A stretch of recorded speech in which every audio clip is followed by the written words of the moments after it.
All right, folks, today's Roland Unfiltered got a great show for you today. Ben Jealous, who's running for governor of Maryland on the Democratic side, he will be right here on our set talking about, of course, his campaign against Larry Hogan. We are 6 days away from Election Day, and we are, of course, the final days of early voting as well. The Queen of Talk, Oprah, she is headed to Georgia to campaign for Stacey Abrams. It is a tight race in Georgia. And guess what? Brian Kemp, a Republican challenger, he has canceled his debate with her on Sunday. Just said, I can't find time to do it. He's going to be with Trump in Macon, Georgia.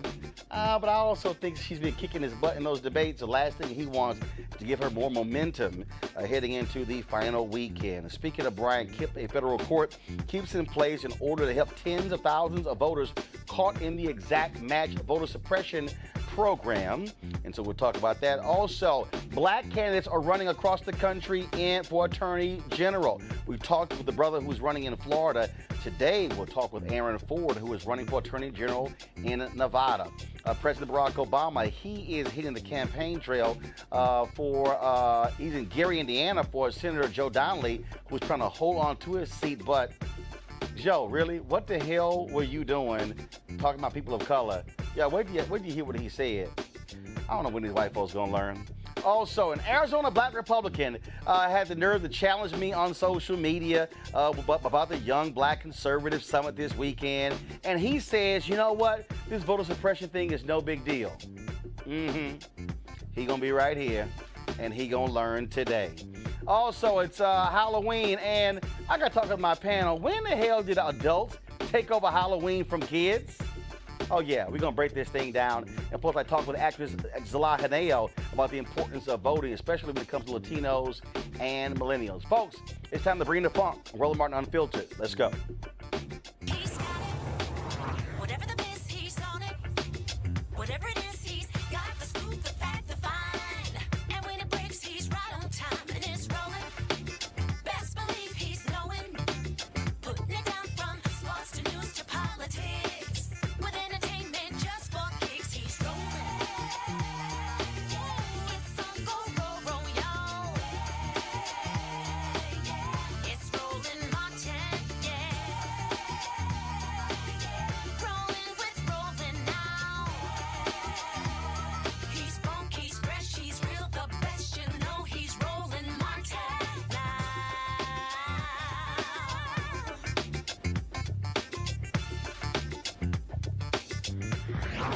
Martin.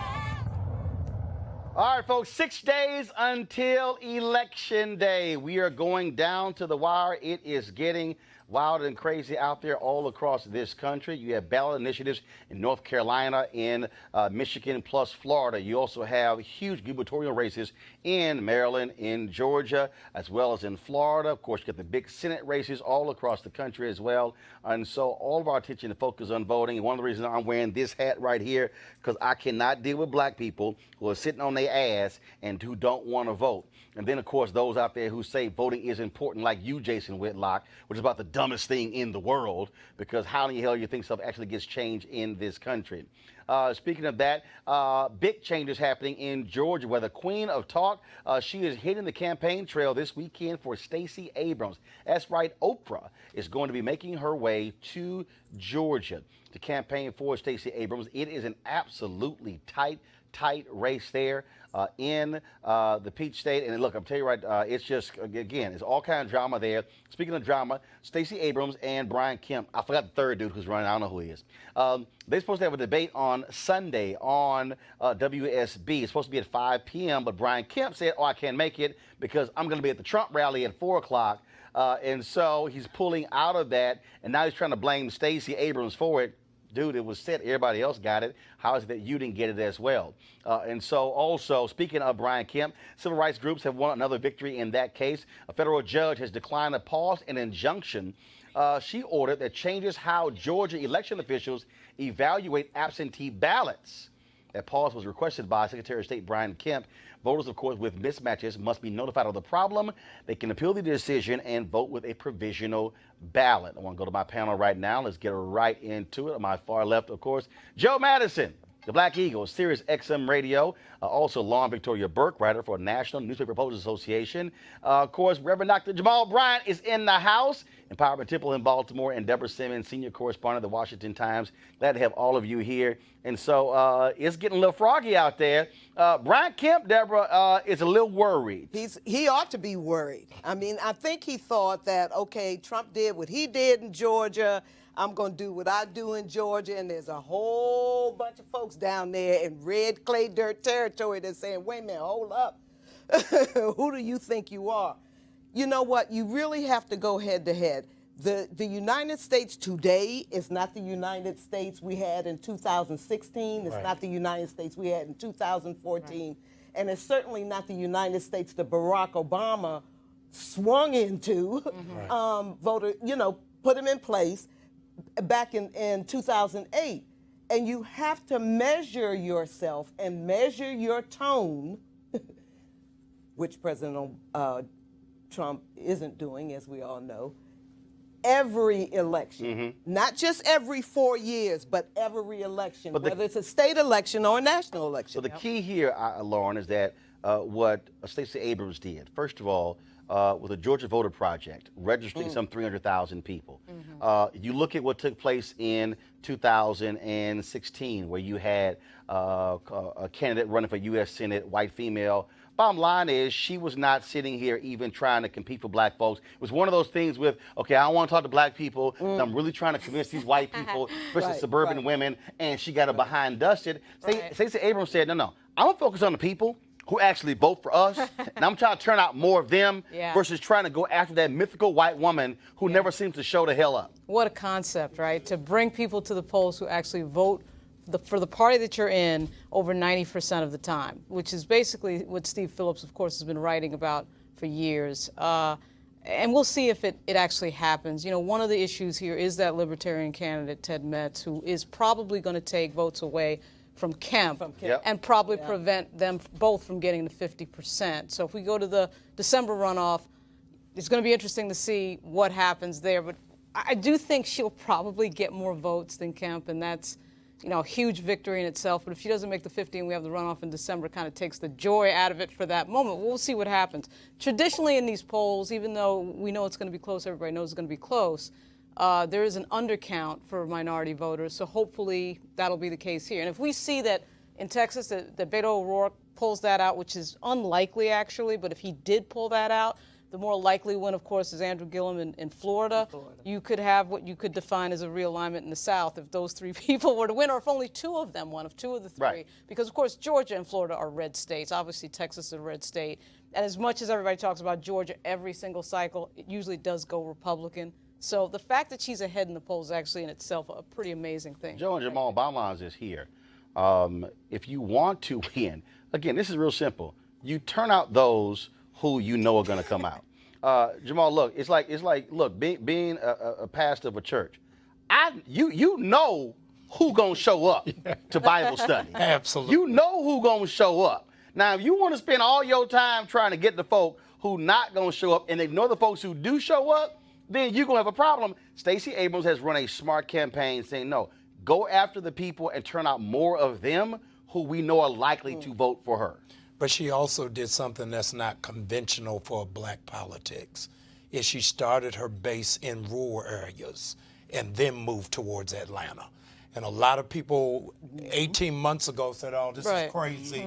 It's no way it's going to work. And so she really has revolutionized our model to say we've got to go after a much larger base. The other part is look at the people who didn't vote. I contend, as I go to colleges all over the country, is Trump was elected not from the people who voted for him, but for the people who didn't show up to vote. And so if we can get those people back engaged in the process. I took my daughters to go vote Monday and was amazed. We had to wait in line for 30 minutes. At the last election, and that's early voting. Yeah, that's for early voting. The last election, we were whistling Dixie and playing Uno. But this one, I had to really wait. And even the marshal said, we haven't seen this since '08. So I think it's going to be a lot of upsets on Tuesday night. I think all of us are going to be up. Yo, they forget that black people in rural Georgia, too. Right, Well, exactly. That's absolutely true. So, and there's two things. One, she has a track record as a state legislator. Yes. And so that means that you look at that record, it's not her ideology that they want to keep playing on. Oh, she's a liberal progressive. She has been saying, look at the legislation that I introduced, look at the legislation that I voted for, and quite candidly, it's helped more white rural folk than, or just as much as it's helped urban Atlanta. Then there's the other factor, what's still fresh in everybody's mind. Georgia is next to Alabama, and Alabama shifted. And people remember that. So I think the black women in Georgia are trying to show the black women in Alabama that we can do the same thing. And let me tell you, with Oprah coming down there, it's going to be heavy. It's going to be fascinating to see the energy that she brings. Well, it's in back the to last back. minute. Obama will be there this weekend. Oh, my He's goodness. going to Morehouse, right?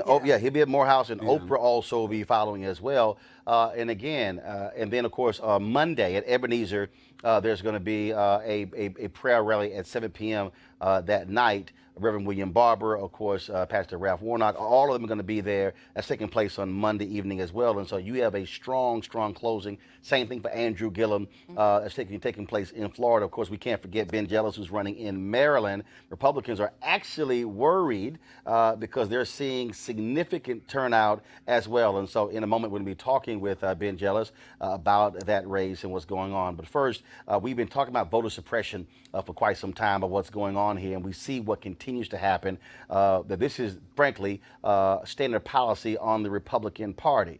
And so I was talking about that. And so this weekend, when they had the Young Black Conservatives gathering, Deborah, which was interesting because they would, wouldn't let a lot of black media actually cover it, including us, about pulling the press credentials, but you want to reach black folks. And so one of the folks who was on social media talking about that was Robert Maxwell, Deputy Communications Director for the Arizona Republican Party and also Director of the Arizona Black Conservative Federation. And so he wanted to challenge me to this conversation. I said, fine, you want to do that? Come on, so we can have that conversation. So Robert joins us right now. So Robert, we saw the legal decision in Georgia today where the judge refused Brian Kemp's goal when it came to that particular injunction. We are still seeing what is taking place in many other states. This is real simple. Why aren't more black conservatives, black Republicans saying anything, calling out its party when it comes to the constant voter suppression they're engaged in? Well, I think we should make it clear that voter suppression, what you guys call voter suppression on the left, we call voter integrity. And actually, black conservatives are doing a lot to make sure black votes are not suppressed. And what they're doing is they're taking a stance against illegal immigration and voter fraud in order to do so. Got a question, Robert. Got a question for you. It's real simple. Real simple. How much voter fraud have we seen? What's the numbers? Secretaries of states in liberal places like California won't even comply with President Trump's voter integrity commission. Really? So we actually Hold up. don't know what the number is. 1 second, Robert. Robert, you said liberals? 2.8 illegal immigrants in this country, and that is not doing anything great for black votes and empowering the black vote. Robert, you didn't answer my question. You actually said liberals, secretaries of state. I recall Chris Kobach was the co-chair of Trump's voter commission, correct? If you say so. not if you say so, it's a fact. Chris Kobach was the co-chair of Trump's Voter Integrity Commission, correct? Okay. Chris Kobach is the Secretary of State of Kansas, correct? Okay. Chris Kobach wouldn't even turn over his voter rolls. So you're complaining about so-called left states, but Chris Kobach, a Republican, Secretary of State of Kansas, who is running for governor of Kansas, would not even turn over his own data. So why aren't you criticizing the Republican Secretaries of State who also would not turn over their data? Because the Democrats have created a political environment to where solutions are not practical. If Kobach does that, if he complies with President Trump's very modest and ambitious goal to make sure that voter integrity is upheld, what do you think would have happened to him during his run for governor? You're smart, I'm smart, so let's not pretend that this one anchor statement on this one Republican somehow means that President Trump's voter suppression concept was moved. Really? Let me ask you a question. Is this Robert, 1 second. Robert, 1 second. Robert, got a question. Robert, I got a question. Not giving me a chance to speak. Robert, I got a question. Robert. Robert, I got a question. Do you agree that illegal immigrants voting is bad for the black community? Robert. Will you concede that does not empower black votes? Robert, this is what I know. A panel of Republican lawyers did their own study of voter fraud and found virtually none. Really? Virtually none. Texas Democrats just last week.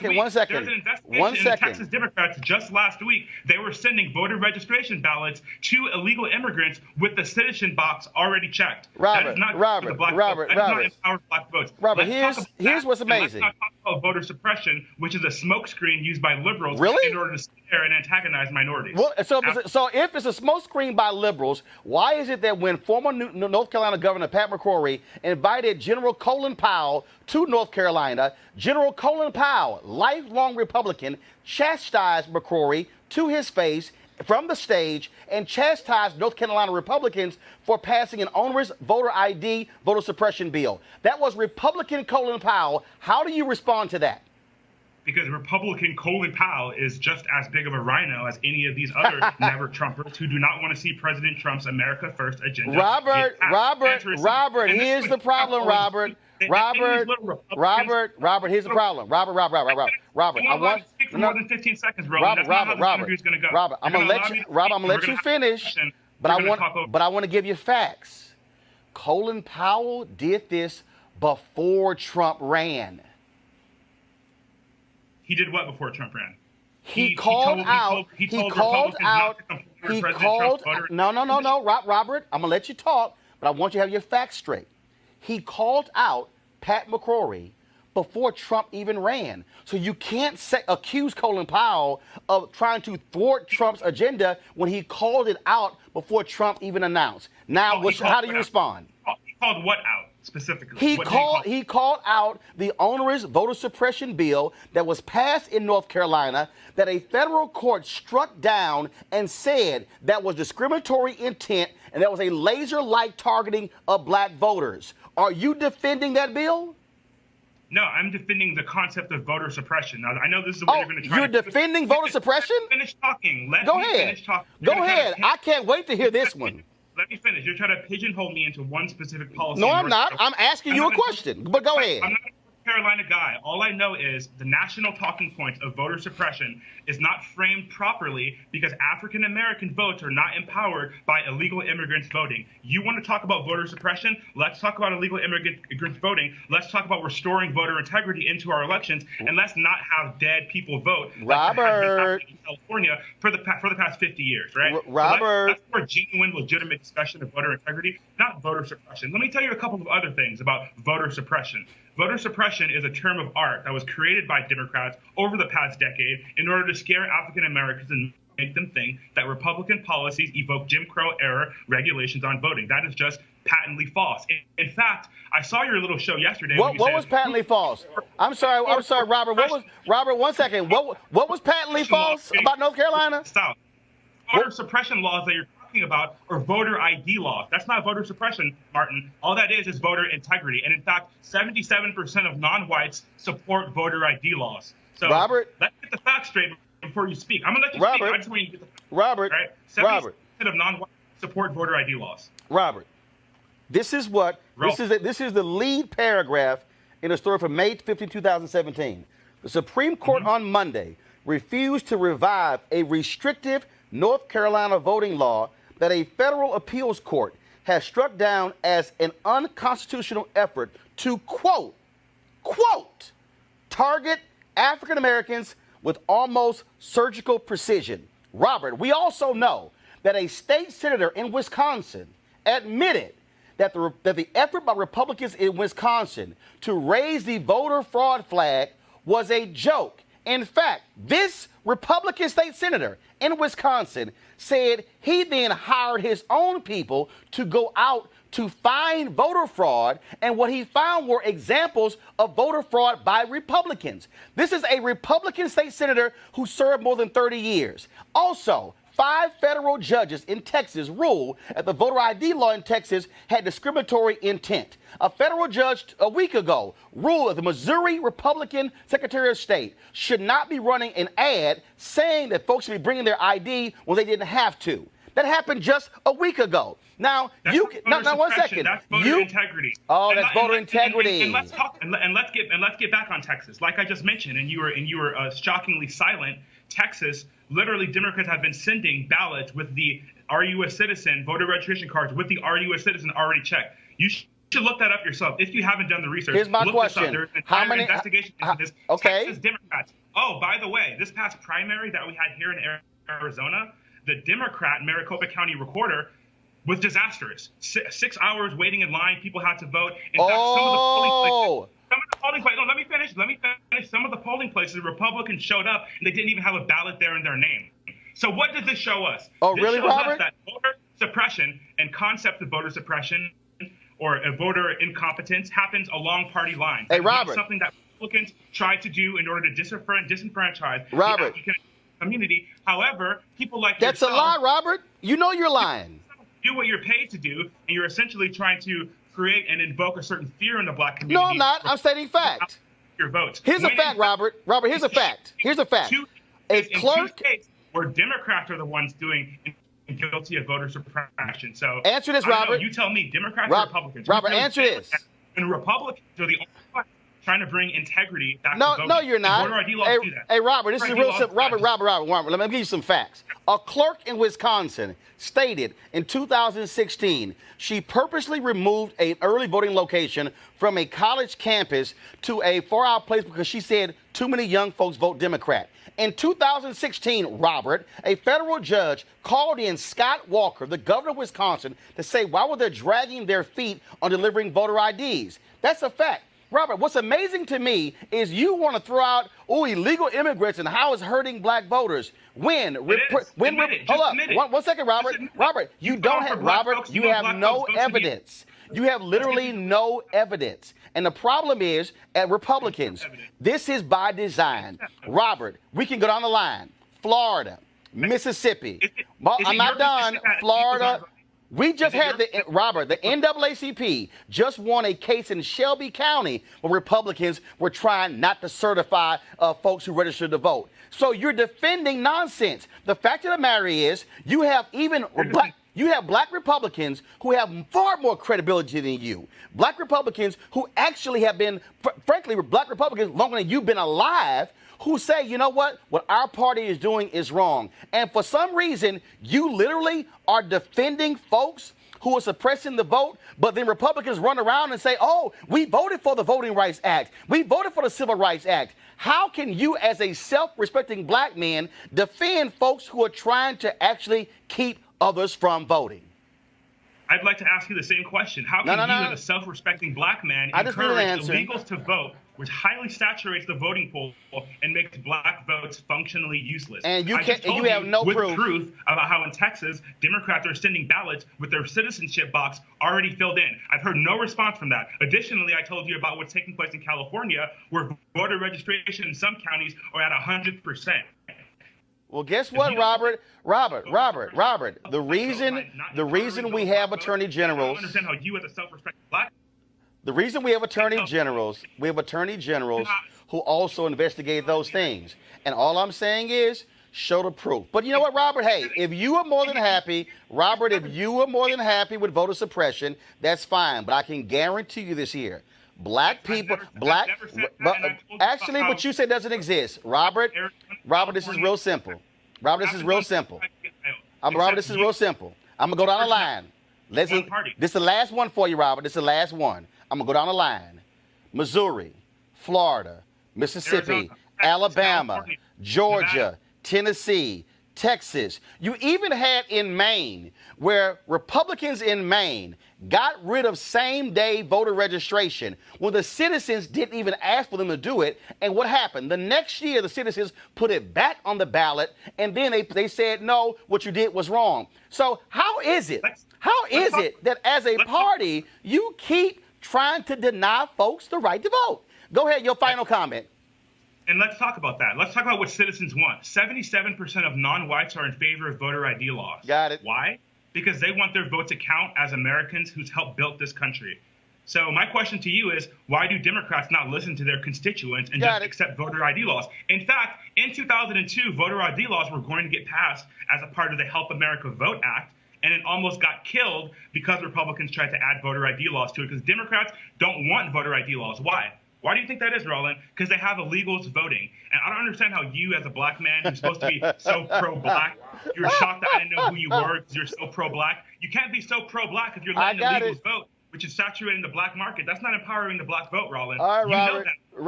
Robert, it's all good. I thank you for coming on. You repeated the same talking points several times. I appreciate it, but it's a joke to somehow saying, oh, illegals are voting. But again, Robert, I have you back on. I'm about to talk to Ben Jealous right now. No, Robert, I'm going to have you back on. But do me a favor, go find some new talking points, because you keep repeating the same one over and over again. It's sort of redundant. But Robert, or if you're just ignoring it. No, I'm not ignoring it, but I appreciate it, Robert. Thanks a bunch. Sure. All right, folks, joining us right now in studio is Ben Jealous. He is running against Larry Hogan. Ben, you had to enjoy that. Oh, my gosh. Because as somebody who ran the NAACP, you kind of know about voter suppression. Well, here's the thing, right? The Republicans kept commissioning these studies to prove that undocumented folks had voted, and they kept proving themselves wrong. So then they just stopped commissioning new studies, and they just started asserting it as fact because their own studies had proven that it wasn't a fact. And that's what we're dealing with, is this kind of dystopian sort of parallel universe. They listen to Alex Jones, they listen to, Rush Limbaugh. They're disconnected from facts, even the facts of their own studies. Well, I mentioned a guy from Wisconsin, and it was an amazing story. And he came out and said, you know what? My party lied. He said, we kept talking about voter fraud, and I was asking my fellow Republicans, where's the voter fraud? He said, they kept giving me anecdotes. He said, so he then went to his staff and hired people to say, okay, go find voter fraud. And he found Republican voter fraud. And he said, we lied. He said, we lied. This is a 30-plus year Republican who said, my party was lying about voter fraud. You literally have a greater chance of being eaten by a shark, struck by lightning the same place twice, finding somebody who truly believes they were abducted on a UFO, than you do of finding somebody who's actually committed prosecutable voter fraud. That's again though, but again, what you have here is you have the game that is being played because you want to throw this whole deal with fear out. I made the point about how we're 6 days inside of the election, and I was talking to a couple of Republicans in Maryland, and they're concerned because they said that I saw basically their numbers of supposed Republican turnout is up about 30 or 40%. They said, but Democrat turnout up 140+%. So here's the thing, right? They all act surprised. No, what was I known for in 2012?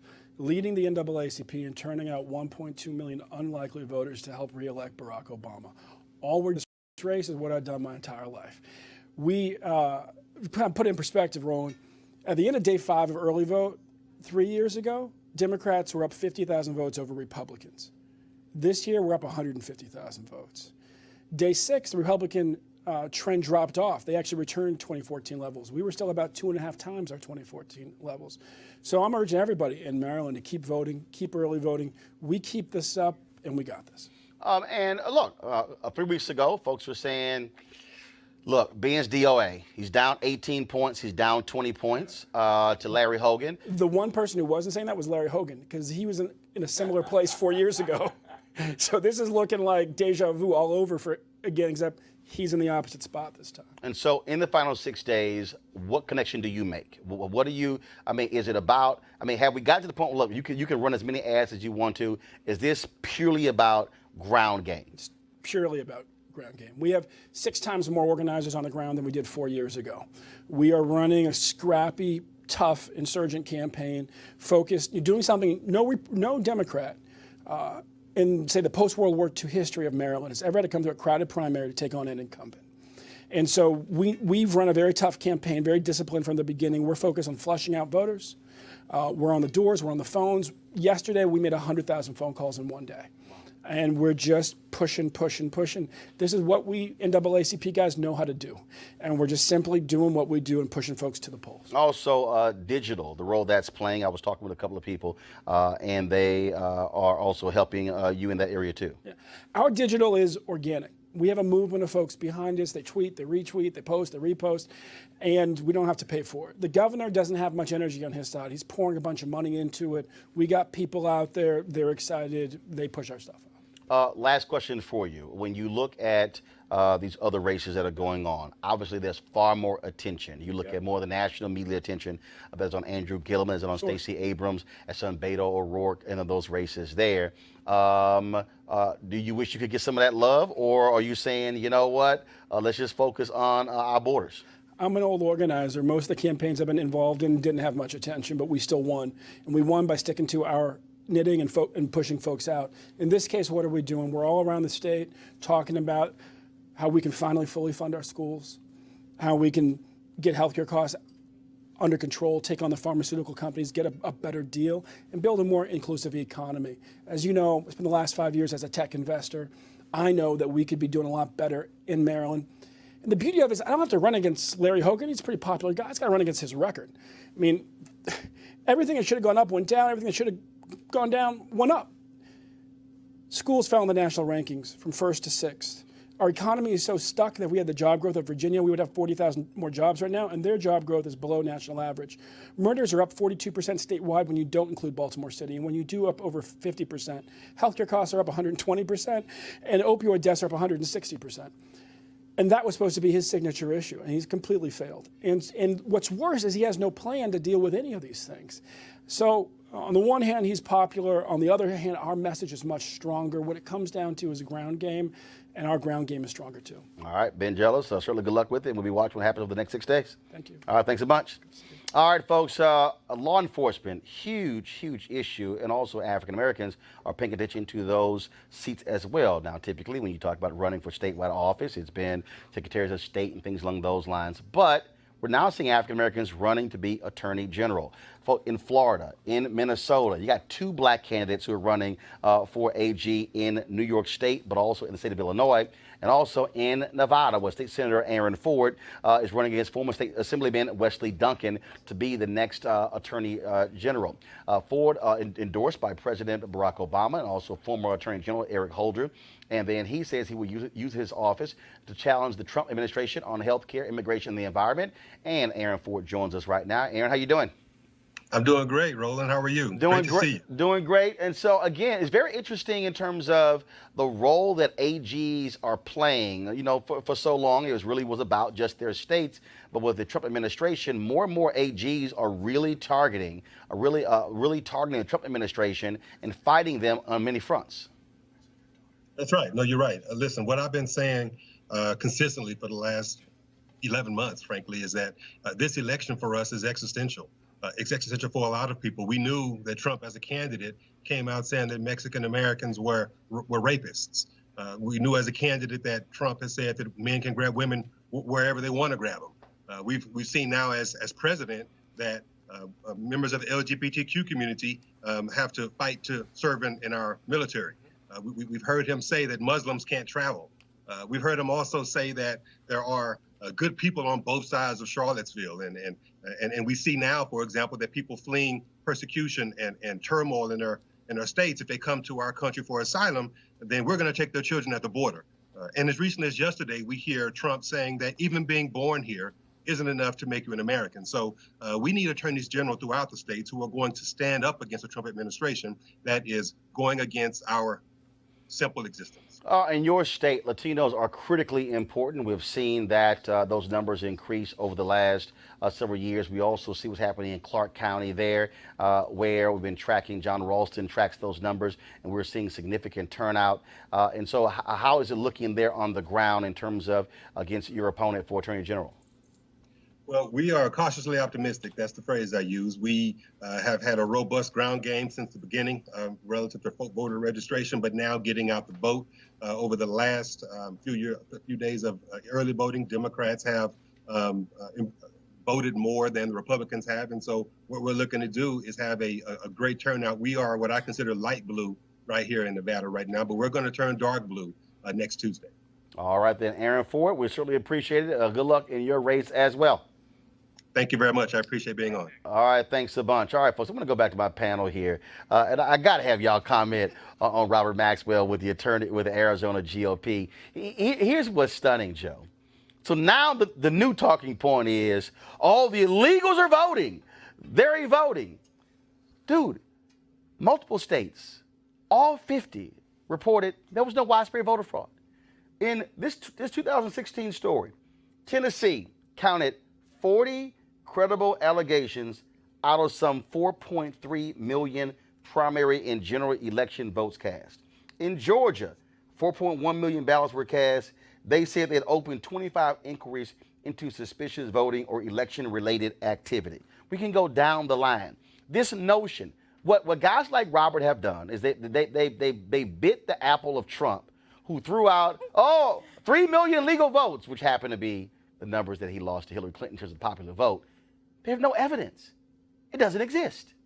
He lost the argument when you began to list the state by state, and in each state, it was the Republican secretaries of state. It was the Republican state committee. You know, one you left out, and I wanted to just shout out, was the admission in Florida when they got rid of souls to the polls, Reverend, on Sunday, which was extremely popular among particularly African-American churches. And you had I think it was the chair of the Republican Party that actually admitted that they hired a consultant to figure out how to suppress the black vote. The other thing he doesn't understand is history. This voter suppression actually started after 2008. Yes. When the huge African-American turnout took place. So the only thing I kept thinking for the young man, he's just been in the sun too long in Arizona. He's true. And his brain is baked because he's not dealing in historical fact. You know, Dr. King, and I'll close by saying, he said the two most dangerous things on the planet was sincere ignorance or conscientious stupidity. Wow. Mm-hmm. And let me tell you, it's bad when they both exist in the same mind. Well, the thing is, you hit on it right there. The minute that Barack Obama showed up and made history, it scared all these people.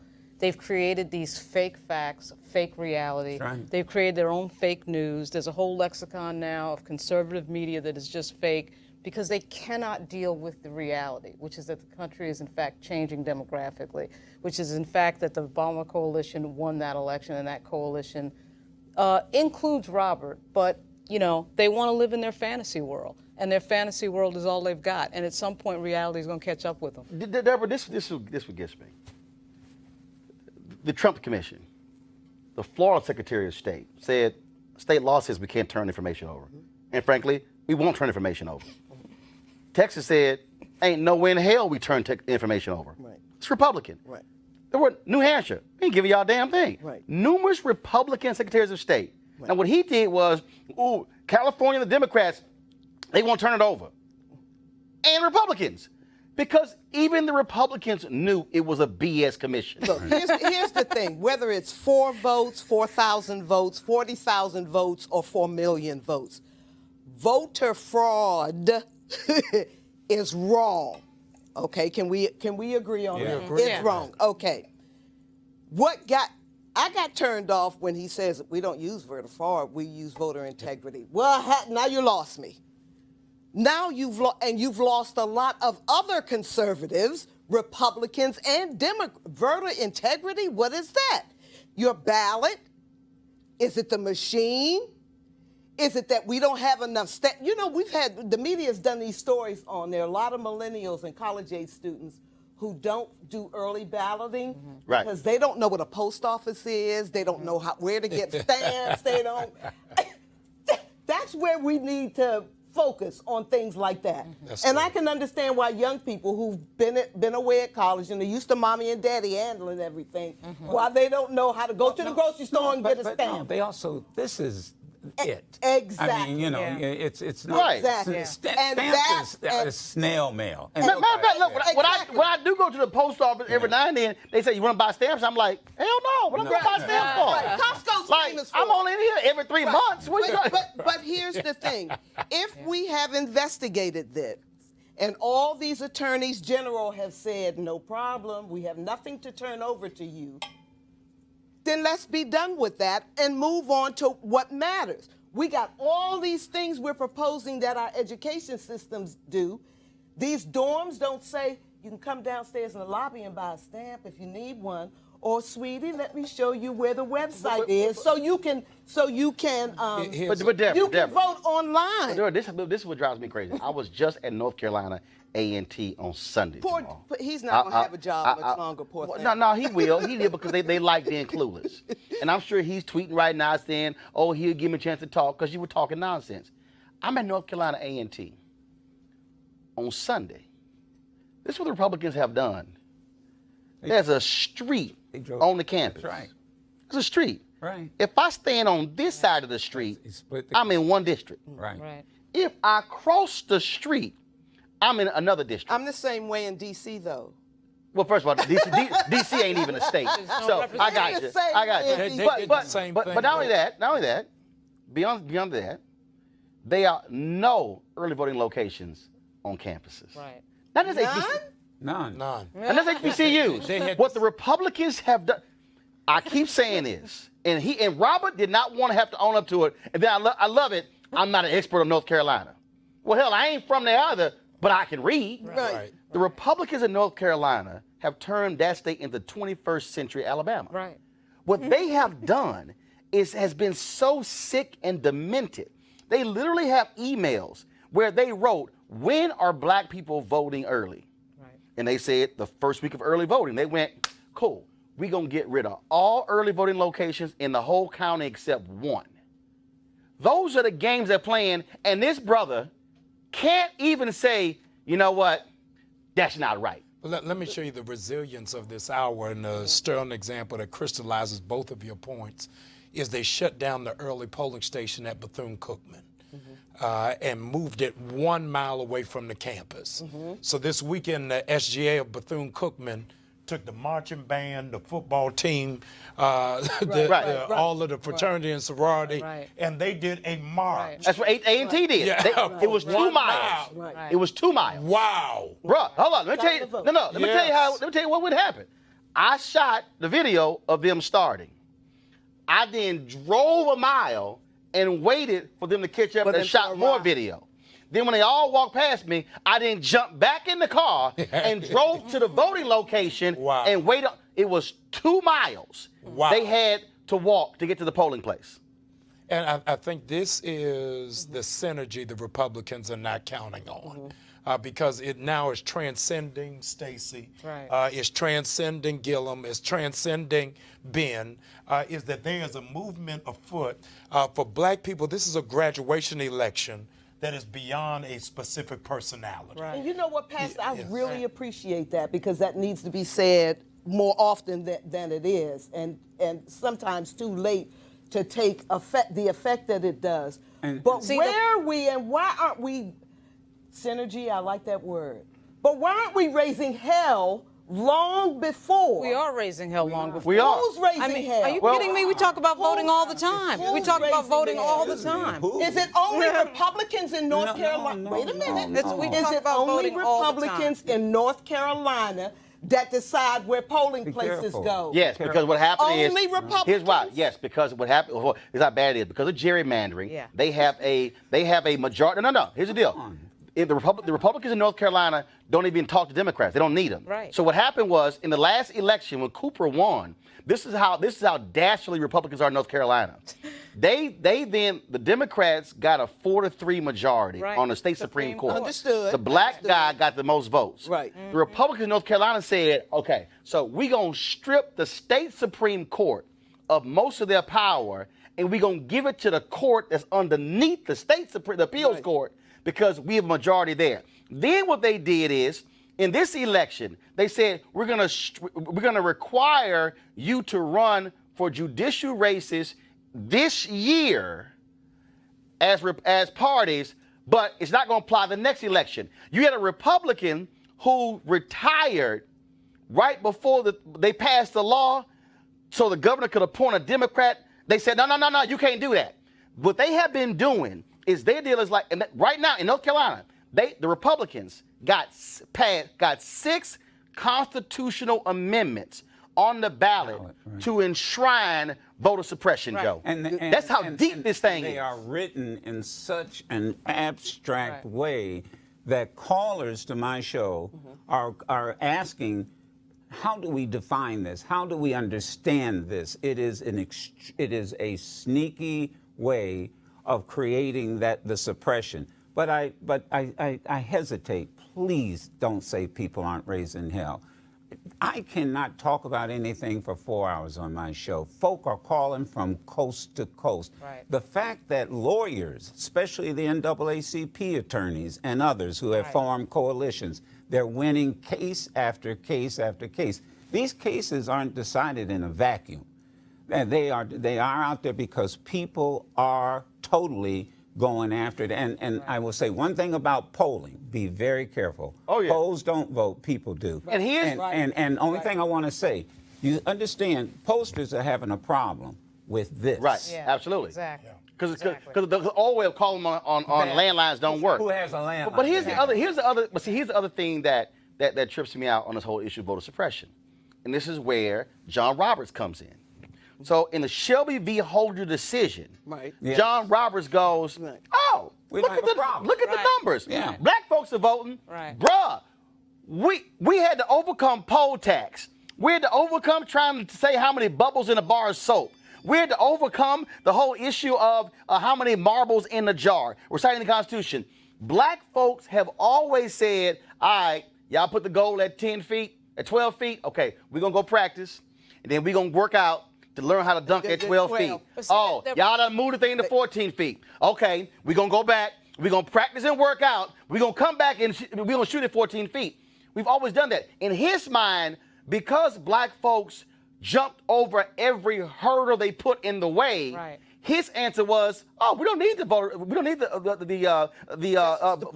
Voting Rights Act. Right. The problem is, the moment Shelby v. Holder was decided, They started. every single state like run by Republicans, literally the next day, The next put day. in voter ID laws / early voting. Right now, there are thousands fewer early voting locations in 2018 than there were in 2016 because they said if we shrink the electorate, it's so nasty, Jamal and Lauren.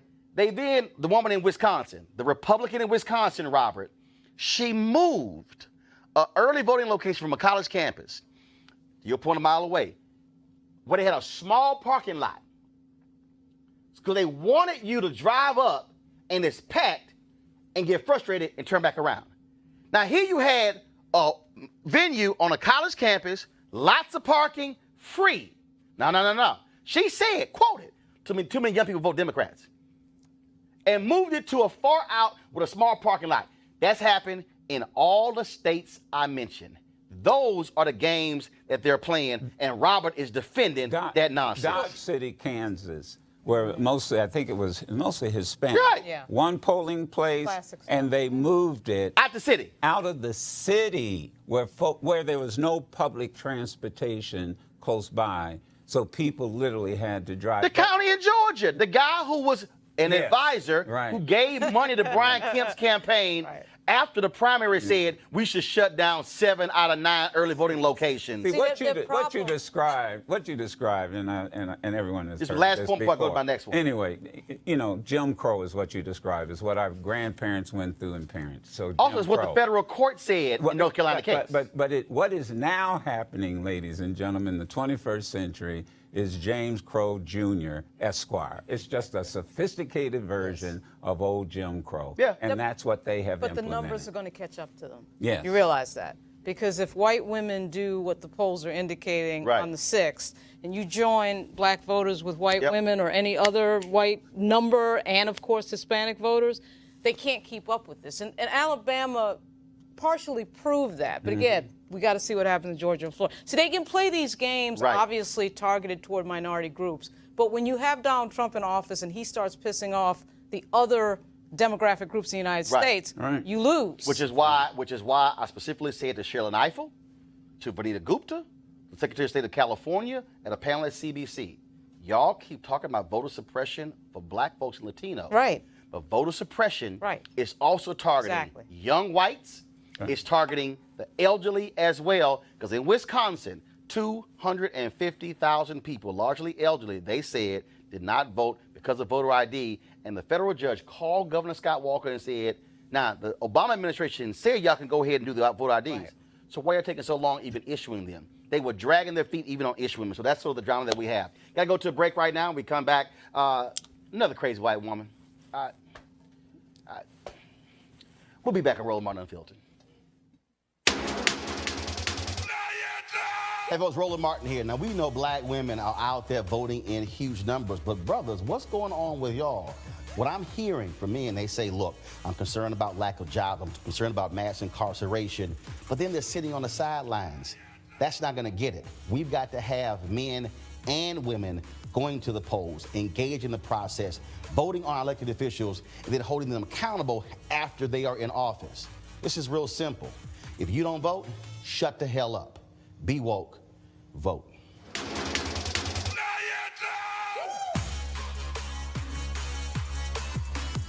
All right, folks, over the next 6 days, you're going to see more of the pieces we've done, including conversations with Zala Haneo as well as Erica Ash. So look forward to that right here on Roland Martin Unfiltered. All right, folks, one of our partners here, Trans Real Estate. If you're looking for a hot new investment opportunity, I have 2 things I want you to think about: legal marijuana and crowdfunding. Now, you just let that sink into your head for a second. Our friends at Transatlantic Real Estate have created a unique opportunity for everyday investors like you to get in the game for a minimum of $300 up to $10,000. Look, you get in where you can fit in. Now, typically, it takes millions, if not billions, to invest in the legal marijuana industry, and it can be pretty risky trying to establish market share. However, Transatlantic Real Estate is taking a different approach. They buy the land that supports marijuana grow operations and lease it to licensed, high-paying tenants. Now, imagine being a landlord to a licensed marijuana farm. With the prospects of further legalization and changing public perceptions about marijuana, some investors could end up making some serious money over the next several years. The best part is they're using crowdfunding so you can get in now before they take the company public. If you want to find out more information, go to marijuanastock.org. That's marijuanastock.org to get in now. All right, folks, let's talk about the Senate race, okay? So in Indiana, Joe Donnelly is a Democrat. He's doing all he can to really embrace Trump, but also be a Democrat. But the other day, Obama was in town campaigning for Joe Donnelly. Lord have mercy, Joe said this. If elected, how will you commit to bringing diversity into your leadership and senior staffing, including women, African Americans, and other underrepresented groups? Senator? We want everybody to have a chance in Indiana and in America, and my offices reflect that, both on the campaign side and on the Senate side. Our state director is Indian American, but he does an amazing job. Our director of all constituent services, she's African American, but she does an even more incredible job than you could ever imagine. Y'all, he said, I got an Indian American, but they do a good job. They do a good job. Ooh, I got a black woman, but she does a good job. Yeah.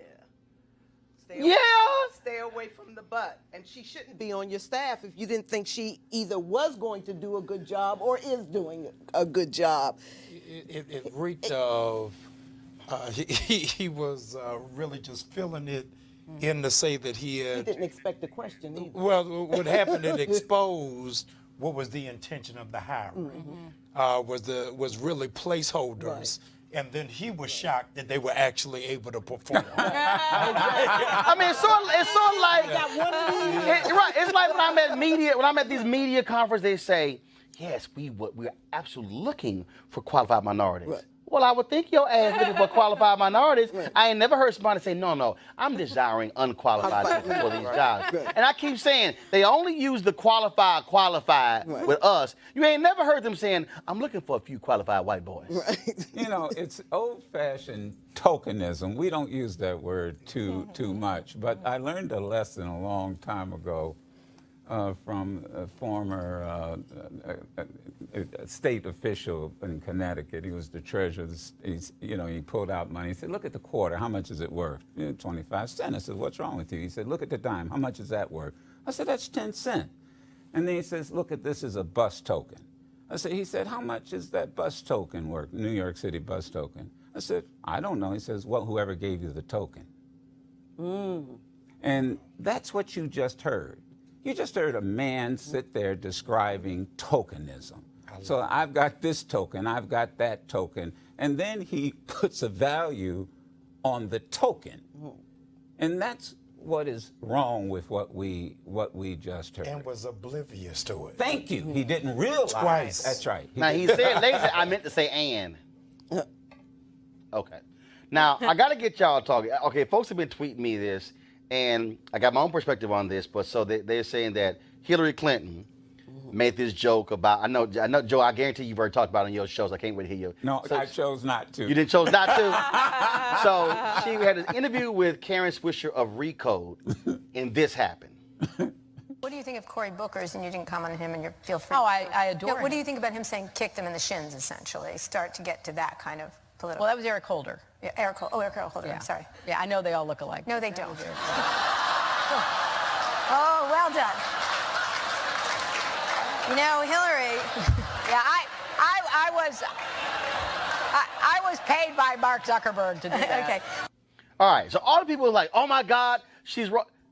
She was actually cracking on homegirl. Right. Hillary was really saying, well, how in the hell your ass got them confused? Yeah, all the black people look alike. Yeah. All right, so I'm gonna go down the line. How did you see it? When you heard that? Because I said I wasn't going to talk about it until I got on your show. So, but I saw it the same way. That's exactly the way I saw it. She cracked on her. Yeah. And bottom line. I mean, that was exactly totally what she cracked did. on her. She just cracked on her, and her got it too. Yeah. Her realized. that's why she said, well played, well played. How'd you see it, Deborah? I saw it.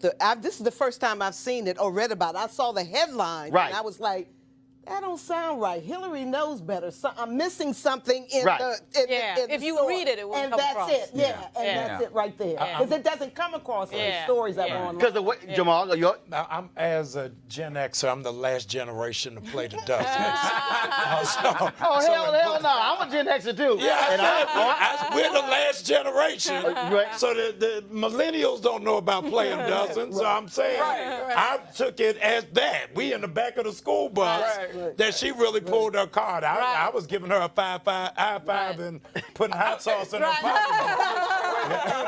to the front of the bus.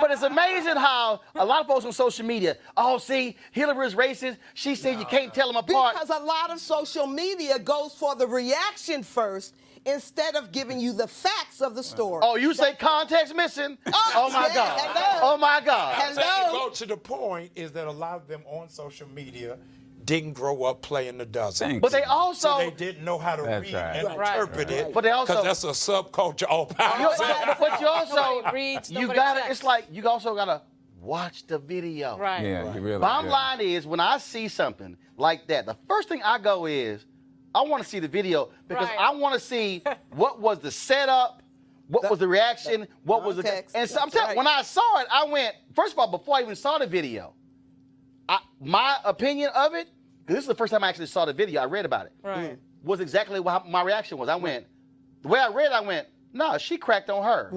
Right. As opposed to say, oh yeah, you know, we can't tell all of them alike. No, Right. she was cracking on her. Right. So Lauren, go ahead. No, I was going to say I thought it was pretty intuitive of her. But I've done that online. I've looked at something real fast. I did it to you the other week when you were on the Today Show, and I had the link. And I didn't realize you were in the segment. Remember that? Right, right. You were like, Lauren, I was in the segment. So Lauren sends me a text about the Megyn Kelly segment, and I was kind of like, yeah, Lauren, I know. I was sitting right there. Because I didn't click the link to look at the actual video, so I was reading so fast. Right. Like, if you don't pay attention. I literally like, yeah, Lauren, I know. That was me. One of the reasons I didn't want to touch it is on radio. Radio is well, and see, radio is theater of the mind. Right. And I didn't know how to explain it. Right.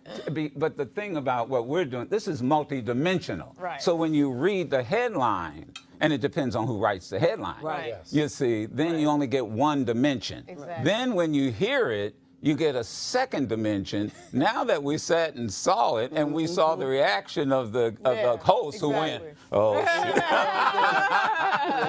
Right. Okay, all right, y'all. So, you know, this has now become a daily feature on Roland Martin Unfiltered. Crazy-ass white women. A white woman in Portland, Oregon apparently called the cops because a black couple's car was a few inches into a crosswalk. No. The couple was picking up a quick bite to eat. This is what happened when they came out. They gonna call her. This is another white person calling the police on a black person because she says we're illegally. Because she's saying that we're illegally parked right here. Come on, Maddie. Come on, please. You are.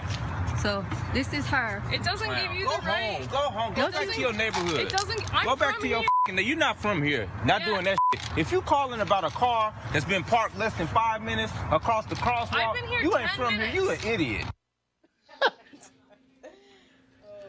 Bro, I'm telling you, these white women are losing their mind. No, and it's okay. Go ahead, Joe. I'm sorry. I have a list that I've been keeping that is now yay long. Black folk barbecuing in the park.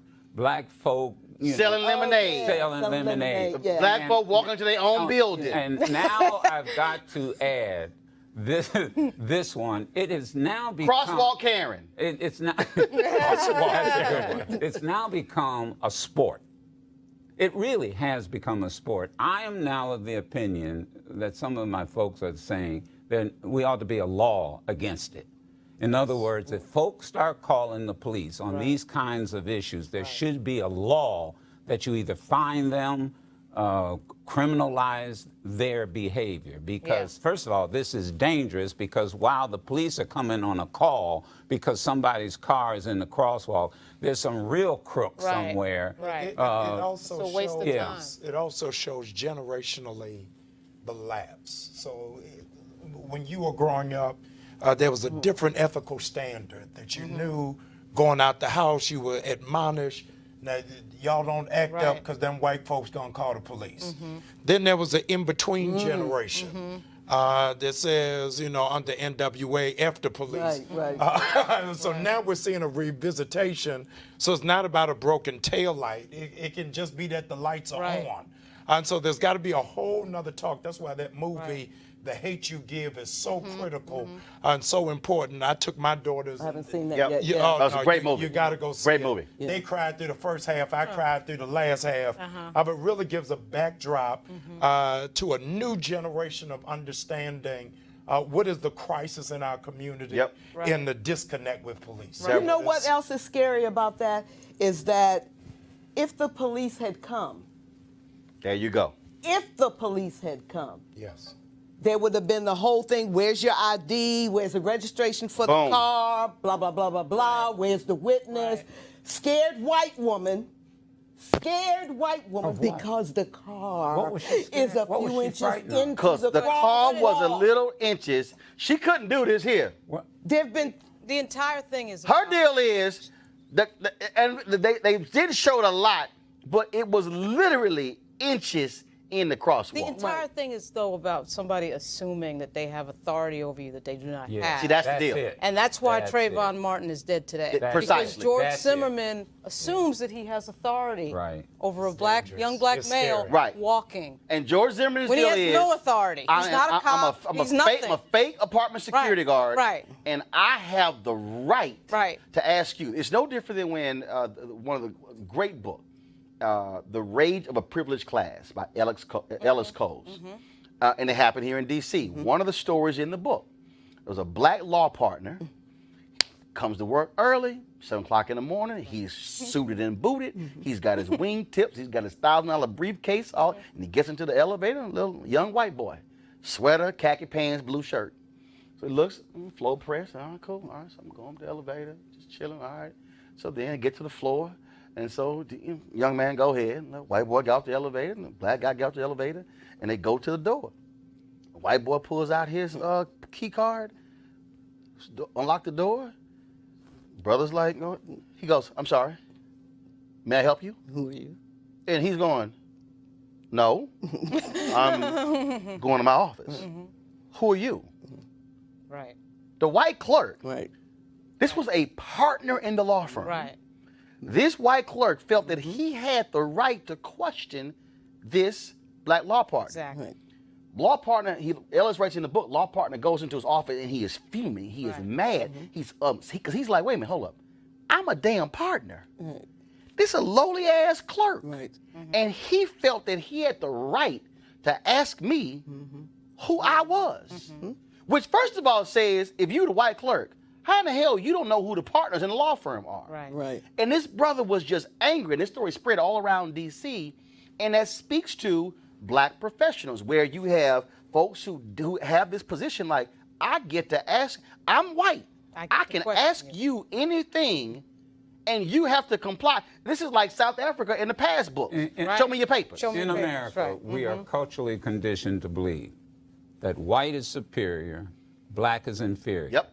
And the manifestation of that cultural conditioning is that black is undervalued, underestimated, and marginalized. Speaking of generation, now you've got a generation that says, we're not going to be undervalued. We're not going to be marginalized. That's and why we ain't going to pray. And that's why you heard the young man said that you must be crazy. But I also can tell you how many times that I've been in front of a hotel, NAACP conventions, and somebody has handed me the keys to their Mercedes and asked me if I would park it. And there's been some times I've thought about taking those keys. Mostly Braun did that to me. Yeah. The convention, the Black Caucus convention, bunch of us are standing there talking. She walks up and hands me the keys and says, I was told you'd park my car legally. And I said, they said I would? They said I would? She said no, but she said just go to that clutch down there in the lobby. And I said, I think it's the wrong clutch. But it's cultural. No one is immune. No, it is. Yeah, I mean, it really Right. And for those who don't know, Carrie Moss is black. but it no one is. is immune. And the thing is, what we have to see, it's also how we react. I've had people who got mad at me. They're like, "Oh man, why you act a fool when people ask you on planes, did you play football?" Because damn it, I didn't. Don't ask me if you heard I'm on Texas A&M and I got on a hat and a shirt. Right. The white boy got on Alabama gear. You ain't ask his ass if he play ball. And the thing. But he doesn't look like a fullback. You do. Right. And hold on. And if they actually saw a fullback, they know this ain't how a fullback look. But that's sort of this whole thing. And you're right. This is those conditioning. Yeah. But this generation ain't gonna suck it up. Nope. And that was the beauty of Black Lives Matter. They came in the door with that attitude of we're not taking this. We're not doing this. Right. That to me was. So I said this yesterday, so I'm going to go ahead and do this PSA again. White women in America, I'm about to help you out. If you would like to keep your job, if you would like to be anonymous, if you would love to just go and have a regular life, don't act the ass, because this right here going to make your ass famous. If you act a fool about some inches in the crosswalk, we are going to let the whole world know you exist. Now, a whole bunch of y'all keep losing y'all jobs. And I keep saying, for every white woman and every white man who act a fool and we capture on video and they get fired, we should send 20 black people to apply for their job. I'm telling you, if white people keep going crazy, we could get rid of all black unemployment every time they act a fool. And so, if any of y'all are encountered by a crazy white person, pull your phone out. But do me a favor, turn your phone this way. That way is horizontal because it fills the whole screen up versus the vertical. You got the black bars on the side. We want to see the whole picture. We want to see all of them. So that's all you have to do, and we'll be more than happy to have this as a regular feature every day on Roland Martin Unfiltered, because the new segment is going to be called Crazy White Women. I appreciate y'all for watching. Don't forget to support Black Roland Martin Unfiltered by going to RolandMartinUnfiltered.com. Join our Bring the Funk fan club. Again, 6 days left to vote. We're going to be tomorrow. I'll be broadcasting live from Texas Southern University. Looking forward to being in my hometown of Houston. One of the reasons I'm wearing this hat, I got a phone call today. They told me that first of all, that black turnout is low in Houston. So I'm going home, do something about that, because I can't have y'all embarrassing the hell out of me. We can't have that. And also, I'm going to pull this up here. I'm going to try to. I'm going to have it for you tomorrow. There are 19 black women.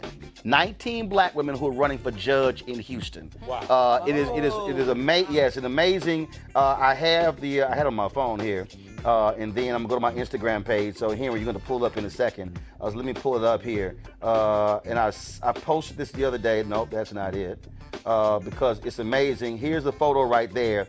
Again, here you go to my page there. 19 black women who are running for judge. And so, folks, y'all got to vote. You also got black women who are running for judicial races and DA races in Alabama as well. And so, please, I need everybody watching to understand this here. Don't just vote for the top of the ticket. Don't just vote for who's running for governor and senator and the U.S. House or even the statewide offices. Remember, all those down ballot positions are just as important. Those clerk jobs, those judges, those folks who are DAs, all of those races matter to us as well. And so be sure to vote. Appreciate it. Deborah, Jamal, Lauren, Joe Madison, had a good time. And again, crazy white women, calm the hell down, or we gonna make you famous. Holla.